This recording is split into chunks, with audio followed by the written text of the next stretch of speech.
These guys are leaders, man. Yeah. These guys are not only the best player, they're leaders. And that is not what Luka Dončić. Luka Dončić is just a super talented player. And I don't think that's enough to win in this league. He's very James Harden-ish. Mm-hmm. James, you want to weigh in on that? Yeah. I mean, it's something we talked about before. Like, I'm not a big Luka fan. You know, I don't know. I think that he is phenomenally talented, but I don't think he does the work. And, you know, you can see his body. Like, he's just not there. He likes the nightlife, and he gets the muscle thing. The suction cups. Yeah, the cups. Yeah, I mean, I've got cups here at the house. I mean, I can do that too. I can show up right on the radio just like it's like a big deal. Like, that means that you're falling apart and you need like basically like the modern day version of leeches. I mean, that's they're trying to bleed. I mean, pull out, you know, the toxins and all that stuff. I mean, it's just, for me, like, his brand of basketball is tough. The fact that they don't have anyone that's kept him in check makes it worse. And he's a player that really could have used an exceptional player alongside him to, like, grow up with and learn from. And he didn't have that opportunity. And now we're kind of seeing what it looks like. Steeler and KC on KIFM West Sacramento 98.5 FM, KRX QHD2 Sacramento, ESPN 1320, always live on the free Odyssey app. You can watch the show on twitch.tv/ESPN 1320 and youtube.com/ESPN 1320, as well as we welcome in the creator of the Kings Beat in our 1320 Kings Insider, James Ham. Let's go ahead and hit these for James, because James is covering a playoff team for the first time. Playoffs in his career. We talking about playoffs? Is covering a playoff team. Yeah, James. It's a miracle. Yeah, you know, I'm so excited for the fans. Like, in all honesty, there's so many fans that are just so loyal to this team, even when the team wasn't loyal to them, and they've stuck with it, and they've seen the Dante's, you know, 9 levels of hell, and they've climbed out the other side. Somehow. And I don't know how, but I was just talking to Sean on the podcast about this, and I said this, like, this may sound horrible for some Kings fans, but I hope that I hope that this record stands forever in the NBA. It's 16 years. No fan base deserves to go through what the Kings just went through, what Kings fans just went through. So I hope that there's never a time where 16 years a team is so bad and can't get out of their own way and destroys everything again and again and again. You know, this is like a good moment where they're climbing out of it, but that record, God, I hope it stays that way, because it's horrible to watch a group of people go through something like this. That really was crazy. I know it's different sports. The Mariners were 21 or 22. What was Buffalo? Buffalo was 19, 20? 18. They went to the Super Bowl in '93. Was their last one? The last playoff game was the Music City Miracle. I think that was 2000. Oh, yeah, that's right.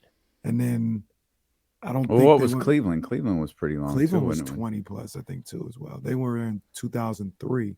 Well, maybe it wasn't, because they were in the playoffs. I don't think Cleveland was 20 plus. I think it was. It might have been 19, because they were in the 2002 playoffs. That was the last one, and they just made it in 20.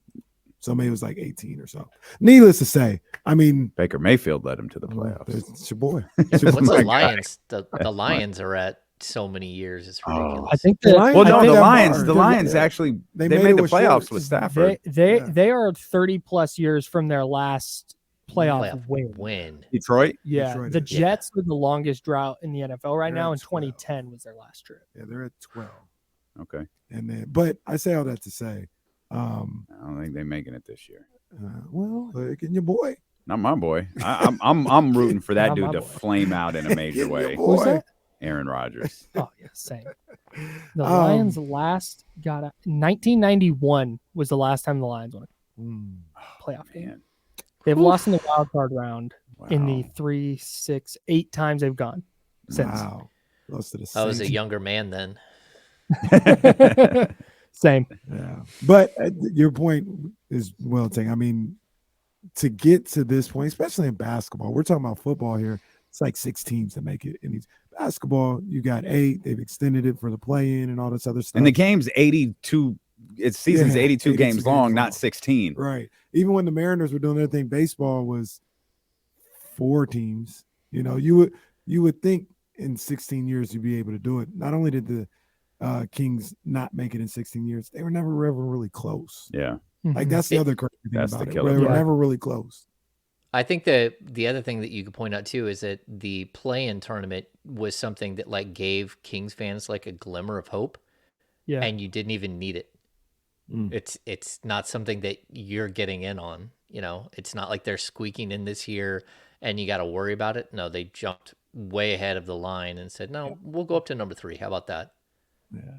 3 games back going into this Spurs game. It's the biggest game in Golden One Center. Oh man. Kings looking to go 31-40 at this moment. Man, wasn't even that good. 31 was their final total, wasn't it? And then did De'Aaron get COVID or something? Somebody got sick, or did he get hurt? De'Aaron got hurt last year, right, James? Didn't he hurt his wrist? He broke a bone or 2 in his hand. Like the year before. He got the COVID end of the year season. Before. He got COVID. We talk about. I think he like missed it. He got COVID like the night before. Something happened and he couldn't play. And yeah. How excited are you guys to definitively have the biggest game in Golden One Center history at Game 1? Jeez, yeah. Like it's just definitive at that point. Yeah. No more guessing. Yeah. No, that's very definitive. That's cool. Yeah, it will be the biggest game, but that could be surpassed, you know, at any point. Yeah, by game 2. Get to it. and then game 5. Right. Yeah, and if you make it to the second round, you can keep passing that. Yeah. So I'm for that record continuing to fall. I'm for that, not a record, the moniker continuing to fall. It's the biggest game in Golden One Center history. Well, that only lasted a week. One thing we can say for sure, though, is the Spurs versus the Kings is no longer the biggest game in the history of the Golden One Center. What was the biggest game this year at G1C? Monday. Was it Monday? Yeah. It was definitely that game. No. Well, I mean, because it fell apart, I would say maybe not. People wore suits, James. That people did wear suits. I wore a suit. Yeah. Yep. Nobody wore a suit. No one wore No Yeah. one wore tux. No. Yes. Well. Yeah, I know. My defense. Yes. Okay. Yes, just making sure. We are all talking about the same thing. In my defense, like wearing a suit, I wore a suit to the game for 6 straight years. Well, you look great. Like a lot of people. Matt George had a suit on. Like everybody was. Kevin John always wears a suit. Everybody had a suit on. Look good. Except for us. We did not. We did not have a suit. Jake had a suit on. Jake. Well, you know, come on, man. Jake's always at an 11. He's always at an 11. Ham, it's hard to really talk about. Like, what is the next? Like, we got a game tonight, but it's like, like I really want to watch Creed 3, but the Kings play tonight, so it's like, all right, like, how do we, you know? You're not locking James, we're trudging through the next couple of games here. Like, what do we do here for the next 3 days? Nice. I mean, they've got meaningful games, right? They got meaningful games next week, or at least meaningful for their opponent. But they've got a clearly terrible Portland team and San Antonio coming up Sunday. Yeah, so Portland is resting. Well, I mean, there's 10 guys on their injury report. I think 1 is questionable, 2 are doubtful. But it's possible that they go into tonight with 7 players, including one of those players being a 2-way. And I think one of the others they signed to a 10-day a few days ago. So that's kind of where and it's not because that's where they're at physically. That's where they are as a franchise. They've decided to pull the ripcord and be as bad as possible. Right now, they're tied for the 5th worst record in the league with Orlando, and that's a team that has Dame Lillard that people think is an all-NBA player. You know, at some point, like an all-NBA player needs to actually win games. So, I don't know. This is absolutely a bad basketball team that they're going to go up against tonight, and they should beat them by 25. You hope that that's the case. They're going to go into San Antonio, who has like the 3rd or the 4th worst record. They should roll over the Spurs as well. The Spurs have no interest in winning at all. And then you get to 48 wins and you got 4 games left. And if I'm the Kings, I got to get 2 of them because 50 is a really nice mark. And whether that's the Pelicans or Dallas or the Warriors or the last game of the season, Denver, go get 2 more wins and then just kind of be done with it. Try to stay healthy. We did see the Dellavedova news. I think it's interesting that we press released Matthew Dellavedova's injury, where we have not press released like 98% of the other injuries on this team this season. But I guess Delly just means that much. So, and I appreciate him. Spiritual leader. Can you what happened to Delly? A fractured finger? Yeah, Delly has a fractured finger, and they're going to figure out how they're going to manage that. But I mean, if he has to have surgery and he's going to be out 6 to 8 weeks, I would venture to say that the Kings could at least consider waiving him, keeping him around as like an assistant coach or something, or like just having him be there, and then going out and doing something like bringing in Trey Burke. But I don't know that they're going to do that. Like, are they allowed to do that? Yeah. Trey Burke isn't on another team, so yes, you can sign someone right now. What you can't do is you can't sign someone that was already under contract with a different team and after March 1st and have them play in the playoffs. I see. Okay. So they could also their 2-way players are not available to play in the playoffs either. So it's possible that they could convert Nimi or Keon Ellis if a roster spot does become available with Matthew Dellavedova, which I don't think. I don't know what they're going to do there, but like if this is a major injury to a finger that's going to require surgery and he's basically done, you kind of have to at least consider it, bringing in someone else just to try to make it work. So sorry, Casey. It might be a dumb question. Are they allowed to cut him and like keep him here? You know what I mean by that? Can they cut him and he stay in Sacramento? Like, is that even allowed? If he's cut, you don't have to sign with nobody else. Well, right. Yeah. I mean, I think that's allowed, but like, I don't know. Like, you got to get credentialed through Shannon, but yeah, in the building, tier 1. Yeah, it's an interesting situation. There's even like this situation where Portland is like they've asked for an injury replacement, and that's how they signed the dude to a 10-day this last week. But I don't think that you can. Man, I don't know. That's going to be weird. I mean, Delly is really close to just being like a member of the staff at this point. So I guess you could always do that. You could always move him into a player development role to keep him in the franchise and around the team from here on out.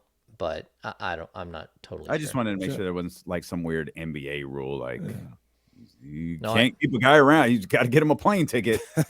Plane ticket. He's banned from you don't have to send him away. He can stay in your city. But whether he's allowed to come in and work in your building and do all that stuff is a different story. Okay. Yeah. Gotcha. Shout out to my girl Rachel. Can we go get Melo? Well, James, what do you say? I like this other from right here. Just have him. Oh, no, wrong one. Delly Strong. Swap spots with Leandro Barbosa. Yep. Championship pedigree. That guy looks like he can play. Put Doug on the roster. Hashtag Delly. Just for my own amusement. James, can you say good kid, dad city? No, probably not. Oh, come on, Jay. It's good kid, dad city. Good kid, dad city. There it is. Right. That's our guy right there. All right. We didn't even talk about Delly being the step stopper. I'll listen to that album on the way here. Oh, it's great. It's so good. James was listening to it earlier. That's right. It's on point. It's on point. Oh man. Probably not. But that's okay. I am kind of intrigued. Well, I mean, I guess because it's me. I mean, I want Delly to stay around, but if not, I mean, yeah, get Trey Burke up here. Get him up here in Sacramento. Come on, man. My man Trey Burke. Stop. That's your guy. Hey, like, look, He's a Michigan guy. like if you need a backup point guard, I mean, he's been playing in a similar system, and why not? But I don't know. It seems like the Kings might be able to. I don't know. They really don't need to bring Nemias Queta on the roster for the playoffs. I think all we're really talking about, James, is the next 6 games. Like, with all due respect, like Delhi wasn't. You're going to go 8 deep in the playoffs. Yeah, Delhi wasn't playing No. in the playoffs. I mean, if he was, something went very, very bad. Or very, very good. Or very, very good. Sure. Or they played the Warriors and you needed your Steph stopper. Yeah. And there's that. We needed the Steph stopper. He was going to play 30 minutes against the Warriors, and that's all he was brought here for. My God, that's Delhi's music. That man's going straight to Kaiser to get the IV. Dude. That's a classic moment. That's going on his tombstone. God bless that man. He will always be the Steph I'll never stopper. forget. Those 2 games. He's getting an were IV. brilliant. I'll never forget game 4. The Cavs were up. Delhi started. They go to halftime. 2 minutes in, Delhi calls for a sub. I said, this guy's done for he's done for the rest of the series. He ain't got nothing left in the tank. We just came out of halftime. How much longer did you want me to be the Steph stopper? How much longer can I do this? More like the Steph strainer. I mean, at that point, No. you're not Well, really no. a stopper. You're just No. trying to strain some of it through, Well, slow it down. This Steph diverter, you could say that. Do you think it's the Warriors? We've been talking about this. Like, it feels like it's I feel like it's going to be the Clippers, but everyone else seems to believe it's going to be the Kings and Warriors, which I understand that's a hell of a story in the first round. Yeah, I mean, I think it plays into the whole thing that the 2 teams have never made the playoffs the same year in 38 years. And so that's crazy in itself. As of right now, the Warriors are a game in the loss column ahead of the Pelicans, the Timberwolves, and the Lakers. That's really close. I don't know who's going to be where. But I will tell you, I think there is a slight advantage to being the 3 seed as opposed to the 1 or the 2. And clearly you don't want to be below that. But the 3 seed will know, like, probably, by the time they get to the Warriors game, the Warriors and Nuggets game, the last 2 games of the season, you'll know who you're going to face in the first round. So you can start game planning and prepping and all that stuff, where these other teams have to do the whole play-in thing. And that means that the 1 and the 2 seed have to wait to see who's coming in to visit them, whether it's the Lakers or the Warriors. And like, all of these teams at the bottom are very different. And so I think there's an advantage to knowing and getting like 4 or 5 days of Mike Brown just practice and working to build some game plans for a specific team. And so I don't know. It's something that I do think will kind of play into this. I think it's a pretty solid little advantage. So I'll ask you this though, like, how real do you think it is that the Kings get to the 2? Because I mean, there's a big game in Memphis tonight, and if the Kings handle the business by 2 or 35, either way, tonight they'll be 1 game back. And with the tiebreaker, all they got to do is tie Memphis that 2 seed. So, how realistic do you think that is? Yeah, I mean, I think it's interesting. I do think, okay, so because they don't play in the same division, that's the first tiebreaker after head-to-head. So they tied 2-2 in the regular season. Memphis holds a whopping 13-2 versus 9-6 division record, but that doesn't matter because they don't play in the same division. So it's really going to come down to conference record. And right now they're 3 games. They're 4 games in the loss column behind the Kings. As far as they have a 28-20 record, the Kings have a 30-16 record. But again, the Kings, I think, will pick up a conference win tonight, a conference win on Sunday. And so at that point, you're right. The chance of Memphis catching them is pretty slim. And so that would put them at like 32 wins in conference, which is actually a pretty stunning record. That's like a 666 win percentage in conference. And it's one of the best conference records. Well, behind the Nuggets, it'll be the second best conference record. So I would assume that they'll have the tiebreaker against Memphis. I don't know that you're going to try to go get that, but you could stumble into it. And if it comes down to the last 2 games of the season and you're looking at like, okay, do you want to get in a mess with the Lakers?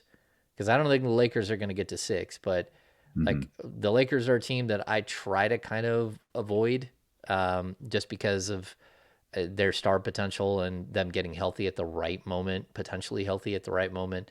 And they added a lot during the deadline, so your 3-1 record against is really, I don't know if you can even take it at face value because you played those way back, at the beginning of the season. So if I'm the Kings, 3 looks good to me, and I'm just kind of like, I'm probably solid here.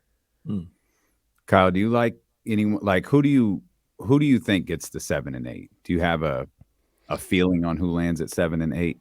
No. Nor should you. Yeah. No, because it's like Golden State, for example. I have no idea what you're going to get from them on a night-to-night basis. I went into that Timberwolves game thinking they're going to win this by double digits. And then they go lose in the fashion that they lost. So if you told me, yeah, hey, the Warriors are 40-37 right now, and they finished 41-41, like I can't say no to that, just based on what we've seen. And same thing with the Pelicans. What are you going to get from the Timberwolves on a night? I can't with any confidence say anything about any of these teams. So the Warriors, them specifically, they've got 2 wins. I did the little projection. They got 5 games left. I got them going 3-2. They've got 2 wins tonight, and then against Portland. Yeah. And they got to find a way to get one more. That gets them to 43-39. Like I said, in the projections, I got 2 other teams at 43-39. I don't know what those tiebreakers are with the Pelicans. Is that the and Clippers? The Timberwolves. It was Pelicans and Timberwolves. I see. Each having the same one. I got the Clippers 1 game ahead, staying in that 5th spot. So I say all that to say to help answer the same question. Something tells me it's going to be Minnesota. It's some combination of Minnesota, New Orleans, and the Lakers in that 7 and 8 spot. And I think it's the Lakers in Minnesota, or the Minnesota and Lakers. I think they're Minnesota 7, Lakers are 8. I felt the same way for a minute, but I just kind of looked up, and the Pelicans are sneaky playing really good. They won like 6 or 7, and their one loss beat Denver yesterday. Their one loss was that Warriors game, where they played well for 2 quarters or something like that. And there are rumors that Zion could actually make a return, right? Yeah, they had said might have been that game the last week of the season, which, if I'm not mistaken, that's in a couple days. Yeah. So I don't know. I don't know if I don't know if he is or he isn't, or I mean, how beneficial that is if they're playing well right now. Do you do it? Like if you legitimately feel like the Pelicans are playing well right now, do you try to force Zion back into this? Can you bring Zion off the bench? How do you do it? Because if you're rolling, if you're rolling, so they've won 7 of their last 10. If they finish the season just playing really well and say they get up to the 6, I don't know how you just insert you can't not bring him back, right? Like Zion's not some random bench guy that you can just go, that's Zion Williamson. That's ostensibly your best player. Yeah. So I don't know but I also don't know how you integrate a force like that into a team that is playing that well, because he's going to just suck up so much oxygen. Like that's a battle I don't want to fight. Well, I mean, Minnesota's dealing with the same thing right now. And, they just got Cat back after like an extended absence, and they played really well without Cat here in the last, they looked like they were a team that was starting to grow. And then they lose Naz Reid, and that Naz Reid injury, that is huge. That is, I mean, broken wrist. It looks like he'll be out the rest of the season. It looks like, you never know. I mean, maybe he comes back if they make it to the 2nd or 3rd round, but man, his ability to play alongside Gobert is just spectacular, and I really think that they're going to miss him, kind of like the way that I think Memphis, once they get all their pieces back in place, they're really going to miss Brandon Clark. And for right now, they're kind of winging a prayer, and guys are flying all over the place. But once you get Steven Adams back, once you have all your guys in their set rotations like they normally are, they don't have anyone that's like Brandon Clark. And I think it's going to hurt them. And the same thing with Naz Reid. I think that Minnesota's a better team with Naz Reid playing major minutes than Cat playing major minutes. That's interesting. He just doesn't play any defense. He ain't gonna be playing major minutes. Or any minutes. Yeah. Yeah. I'm just looking at Oklahoma City right there, quietly just trying to beat teams. Yeah. Nasri's one of those players that I think he averages like 11.5 and 6 or whatever it is. But every time I watch him, he's getting 27 and 12. Yeah. And You're watching a lot of Wolves Kings games. he torches the Warriors too. But the crazy thing about it, I mentioned this a couple times, is in that Wolves Warriors game the other day, Naz Reid had 23. He was leading scorer. Because of the situation with Cat coming back, he wasn't in there the last 4 minutes. Mm-hmm. So I think they I don't want to say they dodged the bullet because he's still going to help them, but it may balance out with minutes and roles and stuff like that because Cat is coming back, or maybe it doesn't hurt them as much. If they did it with no Cat, if that happened with no Cat, yeah, they'd be in a world of hurt. But they got Cat to kind of fill that spot and play those minutes. We'll come back. We'll talk more about the Western Conference. We'll talk more about your Sacramento Kings. We'll do it with Kyle Matson. We'll do it with our 1320 Kings insider, James Hamill. We'll do it when we return here on Dealing with KC, brought to you by Sky River Casino on Sacramento Sports Leader, ESPN 1320. Woo. My Nas. mom and grandma responded on the wrestlers, by the way. Okay. Shocking answers. Oh, okay. Red Hart. Let's start with Mom. Okay, so starting with Mom, Randy Hart. That's not a person. That's definitely not a person. That's a combination of Randy Savage and Bret Hart. Right. That's not a person. So there's that one. That doesn't count. Who said that? Your mom? Yeah, that's Mom. Grandma, Jesse Ventura? I was just Okay. That's the body. Question Okay. mark. I Yeah. was going to Jesse the Body. say she probably would skew older. I was Yeah. going to say like Rocky Johnson maybe or something. Yeah, she was into wrestling back in the day. Jesse the Body. Okay.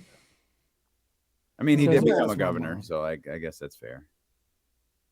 My Yeah, mom. where did he go now? Randy Hart. That is spectacular. Randy Hart definitely is like an SEC coach That's amazing. who goes 8-3 every year. If you ask, And he's going to beat a top 5 team every now and then. if you ask Mrs. Ham, attorney at law, to name one wrestler, who do you think she would say? Probably Hulk Hogan. Yeah, that was our bet. Like that was the thought. Like if you could name one wrestler, like people who don't watch are going to name Hulk Hogan. She could. She might even say like The Rock.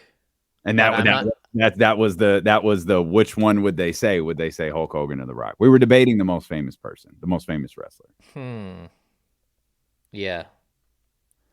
Let me tell you something. Let me McMahon. ask. Hey, Damien, you were wondering about alternate viewing things tonight because the Kings are just kind of in coast mode now. Mm-hmm. You're not going to catch Kyle Freeland v. Nick Martinez down there in San Diego? Mm-mm. Not going to be dialed into that? No, I'm not going to be locked into that. No. Nope. I'm not going to be doing that. It's either Creed or the Kings, and it's going to be the Kings, and I'll have to watch Creed tomorrow before WrestleMania starts because I really want to watch Creed, huh? I don't know. I know Jesse, over under 18.5 minutes of that game that gets viewed by Damien. I'm going under. Really? Yeah. I think the Kings are up like 17. You want me to Colin Cowherd this joint and just not watch? I think the Kings are going to be up big at the end of the first quarter. They're going to extend that lead early second quarter, and they're back out. I need to watch this. Hey, my mom is checked in. Okay. Cheryl and Elk She Grove. gave 2 names. Okay. My mom used to watch wrestling. Coco Beware. No. Oh. Coco Beware. There was one that I thought she would do. Okay. Rocky Johnson. Okay. That's the first one she said. Uh-huh. Next one you guys won't guess. Pat Patterson. Pat Patterson. Okay. Kings legend. P-Pat. Pat Patterson. P-Pat. All right. Yep. Didn't expect a Pat Patterson. That's what I said. Didn't expect the Pat Patterson reference today, but all right. She used to watch this. She goes back to like saying like, yeah, they used to always be at Channel 40 all the time. That was Pat Patterson, so that lines up, and Rocky Johnson. That's funny. Rocky Johnson. She's always mentioned him though. She's like, oh, The Rock, Rocky Johnson's son. Like that's how she's. about that. The wife has chimed in. Oh, Hi, Mom.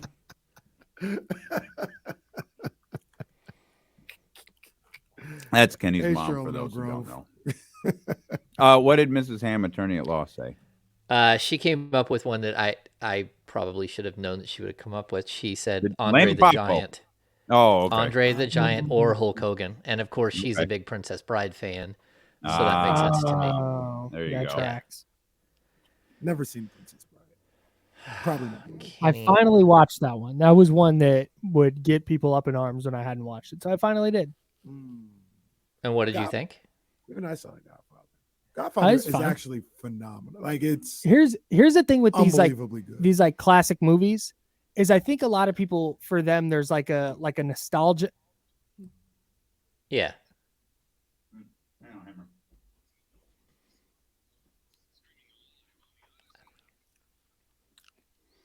You know, Kyle will turn up to some Mac Dre. I have seen it. Beers and wine bottles deep. I've seen it. My man turns up. I think I got video of it from a few different spots. There's been more than one occasion that I've danced to Mac Dre in your presence. Before we go any We could further, have Kyle on our Bay Area rap episode. we could have. Yeah.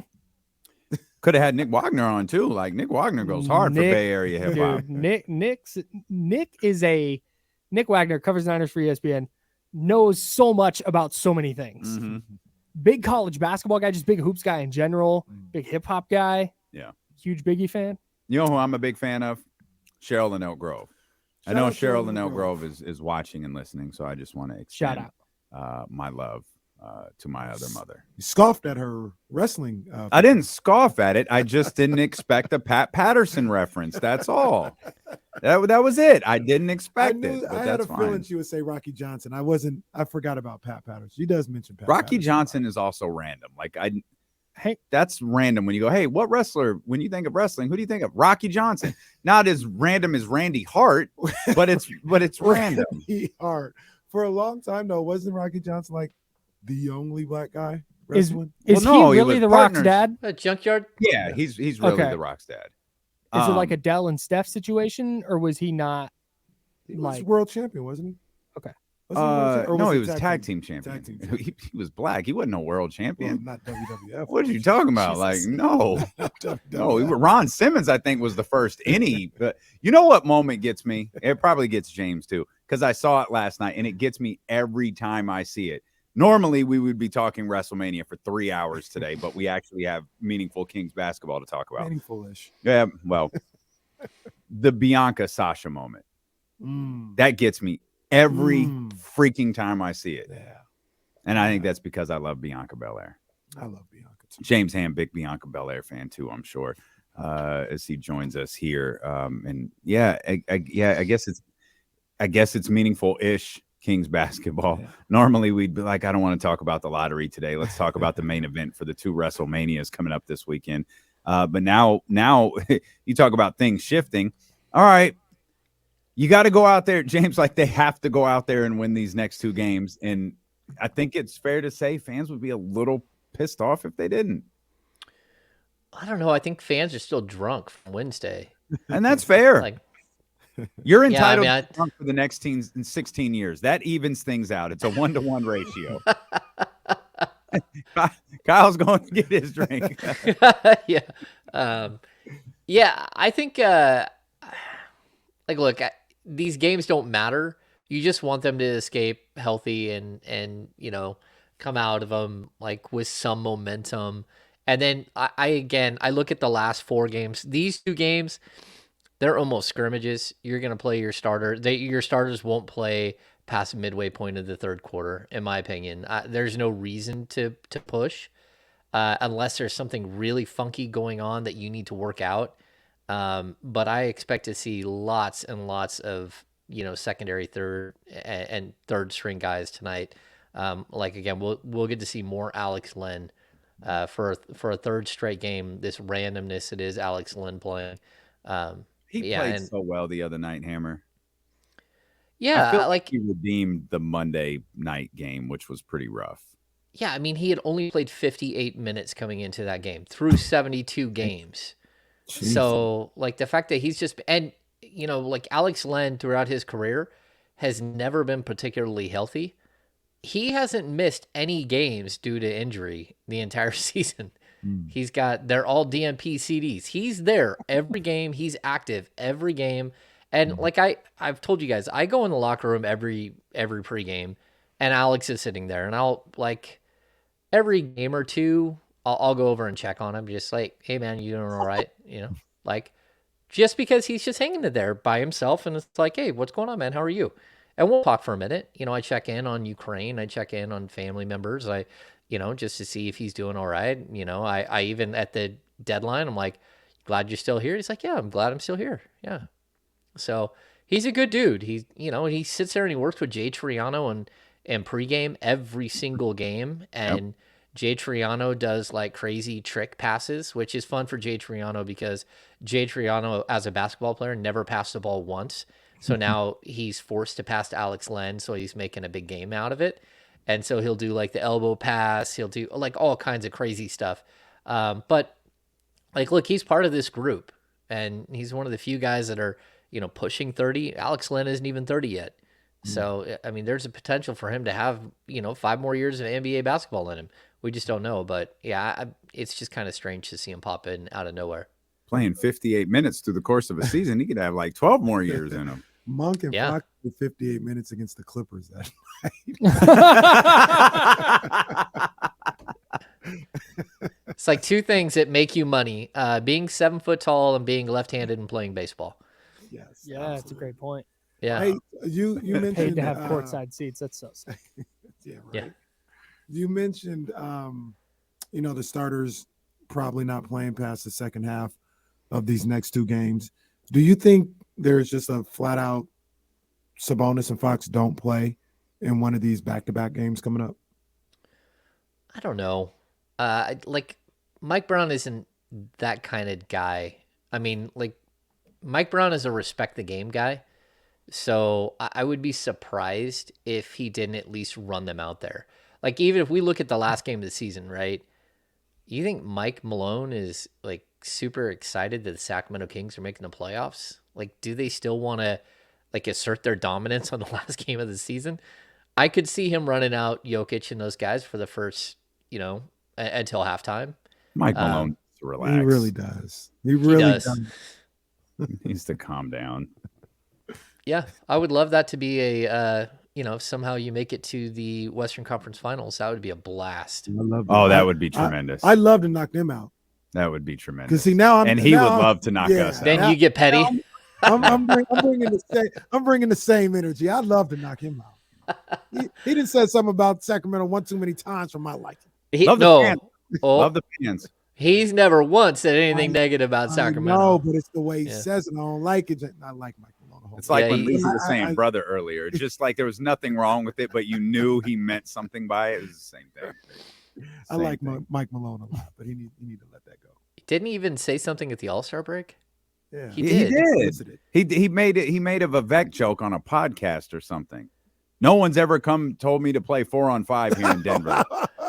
Yeah, that's funny. Like, no, it's not, because Vivek didn't ask you to do that either. And that's how this stupid thing stays alive, is because Mike Malone does stuff like that. A good question, the follow-up question would be, okay, seriously, are you telling me Vivek Ranadive walked in your office and proposed playing 4-on-5? Because I guarantee you the answer is no. He did not do that. Or even told you to play 4-on-5. Like, I can absolutely believe Vivek. I think he even tells the story. He's like, well, I was coaching my daughter's rec league team, and this worked. That's where it came from. Like, guys, tell me why that won't work in the NBA. They tell him why, and he's like, oh, okay. He wrote it like Malcolm Gladwell wrote it in his book on Vivek. Like, he has a section of one of his books that has Vivek, and he tells that story about his daughter. Which book is that?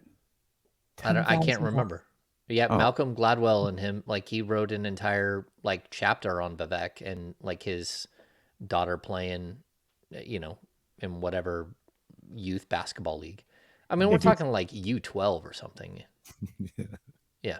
Tell me why this wouldn't work with guys who have been doing this an entire life and playing at the highest level. I don't If even you do think it for that 10,000 happened. hours, it'll work.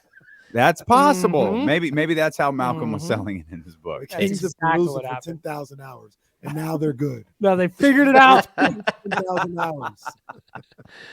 Man, I can't. Every Kings fan just go. I think it's been more than 10,000 hours, guys. we took Somebody right now is doing the math. Yeah. Yeah, David Sure. Jackson We'll see. here said it's in the first chapter of Gladwell's book.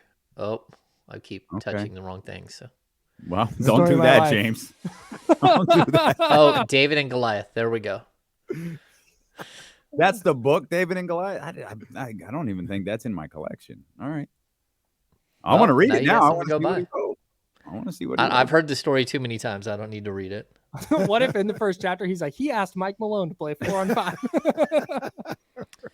Mike Malone is quoted as saying, Yeah, I think it was more about like his adventure in learning how to coach basketball and doing things a different way and thinking outside the box and all that stuff. And I mean, let's not pretend like Sierra Canyon didn't just basically do that for like 5 years with the Ball brothers. I mean, those guys average 50 points a game, like standing under the hoop on the other end. I mean, yeah, LiAngelo did that a lot. One game, LaMelo did that. Like he didn't cross half court. That was Scored wild. like 92, I think. Yeah. It's wild when that dude was just shooting shots from half court. And like pointing Like, to the spot. yeah. Like, I'm shooting it from Cashing right here. out. And just buckets.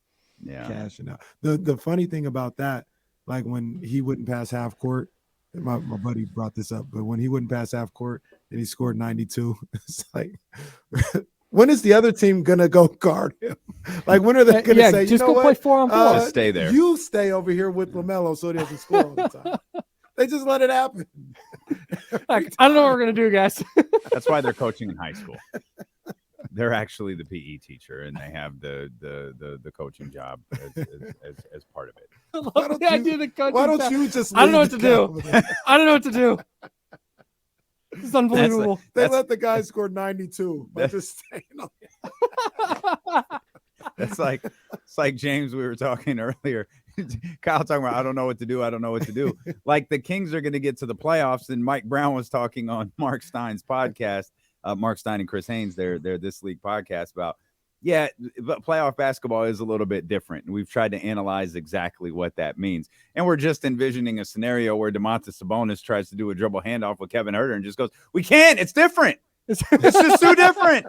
The playoffs are too different. We can't do a dribble handoff right here. damn that tricky DHO.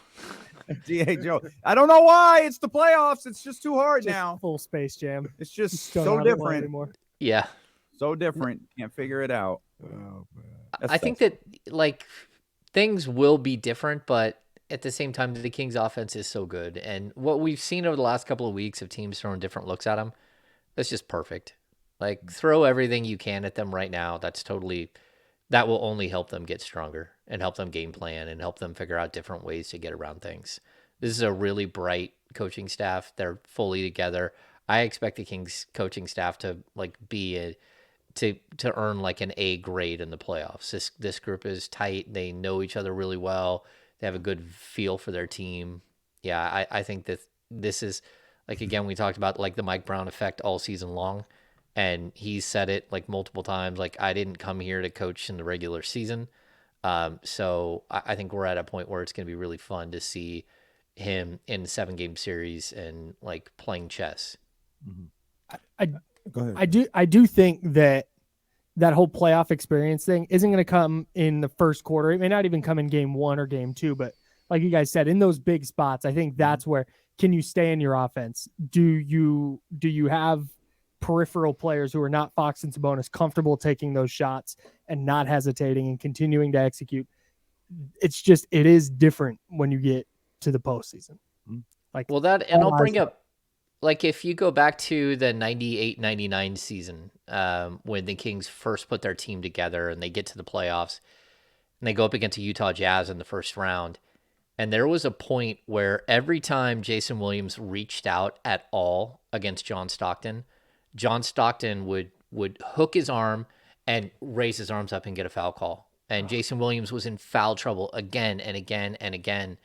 And those are the moments where, like, the experience of being in the playoffs and what gets called and what doesn't, and who knows what. We watched it with Marcus Smart the other day, right?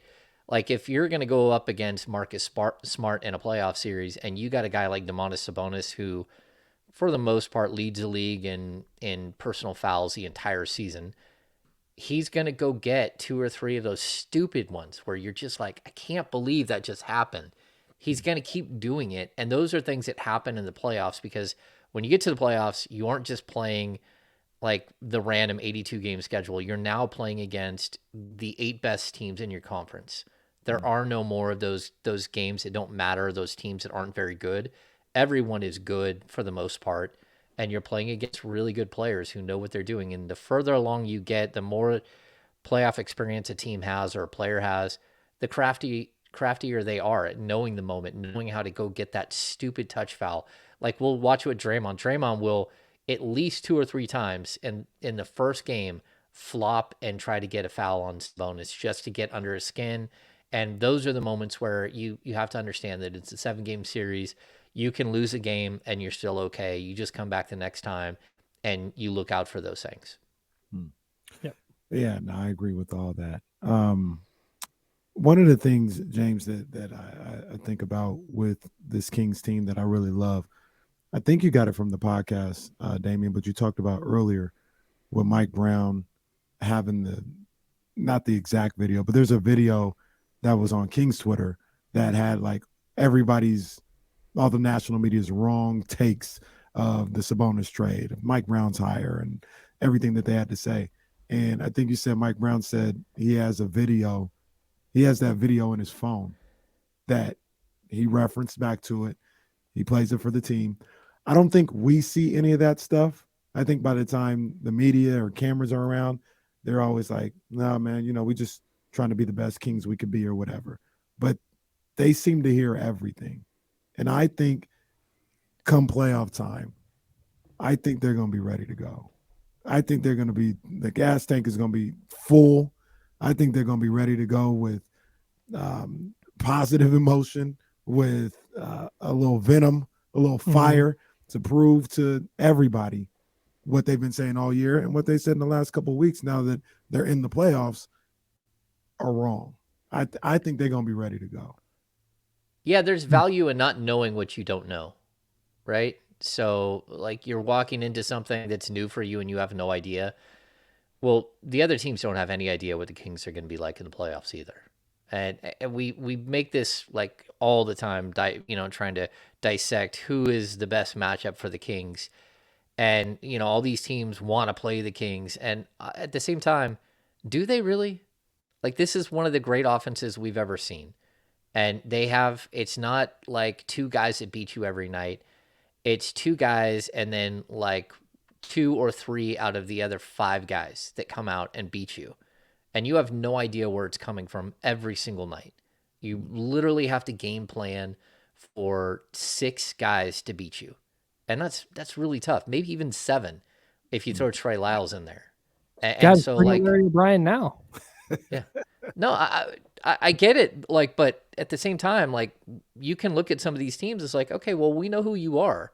We know exactly who you are. We've watched you in the playoffs. We've watched all these things about you. Everyone's known that the Kings are coming all season long, and they haven't been able to figure it out. So, I mean, the Clippers could say, oh, yeah, we want the Kings. Like, okay, well, that you scored 175 and lost.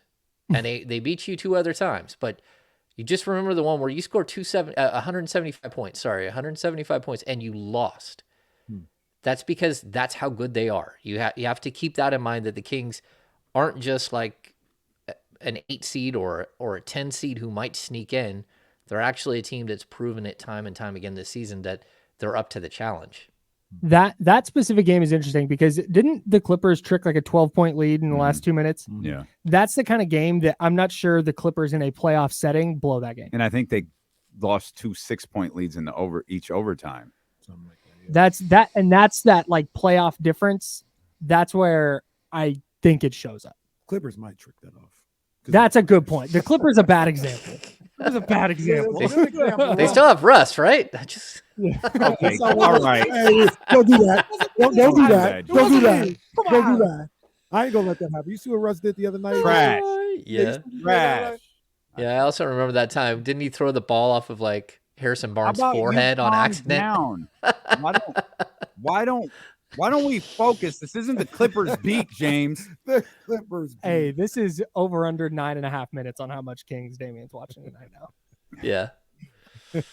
Wow. Hey, before we go, I want to ask, like, Keegan Murray broke the rookie 3-point record the other day, and I feel like it's gotten a minuscule amount of attention outside of Sacramento. What do you think about this shooting season that Keegan Murray has had, capped off by the night that he had on Wednesday? Yeah, I think it's incredible if you really look at the numbers. I really hadn't gone and looked. I kept checking how many, because you forget how many 3-pointers Donovan Mitchell had, but I never really looked at how many 3-point attempts he took that year. And the fact that Keegan is like 80 or 90 below how many attempts and already surpassed him.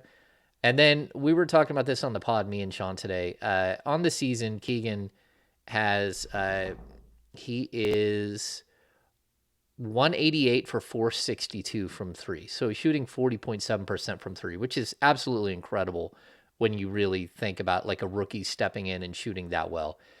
He's 130 for 251 from 2-point range. So like he has 58 more makes from three than he does from two. That's crazy. So he only has like almost half, like 2-point attempts versus 3-point attempts on the season.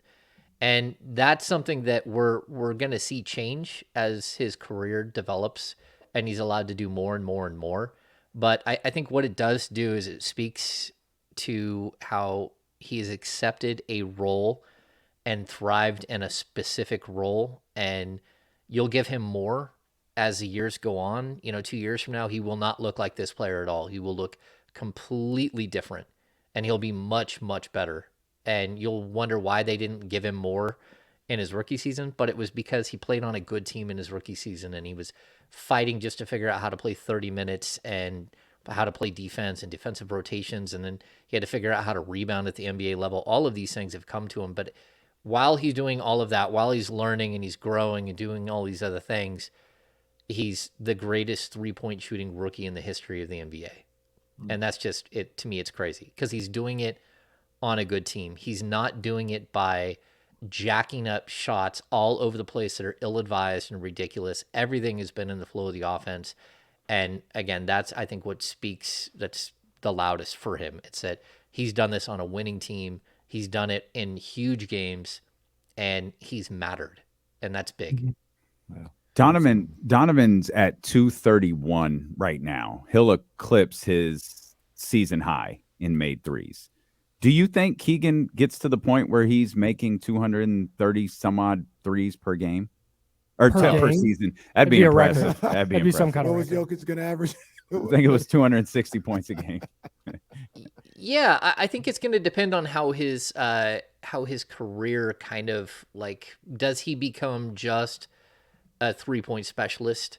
And I don't know. Like if he does, then clearly he is going to start shooting that because he's going to get like Buddy Hield numbers. So, again, Buddy Hield is 271 for 643 this season. And that's crazy. But you even go back to some of James Harden's seasons where he's shooting so many 3-pointers that like, I don't see Keegan being that guy, but I do think he'll be, 10 plus 3-point attempts per game for most of his career or right around there. Like this year it's at 6 point something. Next year it's going to be like 8.6. The year after that, it'll be closer to 10. To get to 233s in a season, if you play all 82 games, you have to hit less than 3 a game. Like I think that's going to be easy work for him, regardless of how his game develops. Wow. I think he's always going to knock down threes. Yeah, because he's at like 2.6 a game this season. Yeah. Or 2.5 a game this season. And the way the game is going, guys aren't going to shoot fewer threes anytime in the next decade. Yeah, that's not happening at all.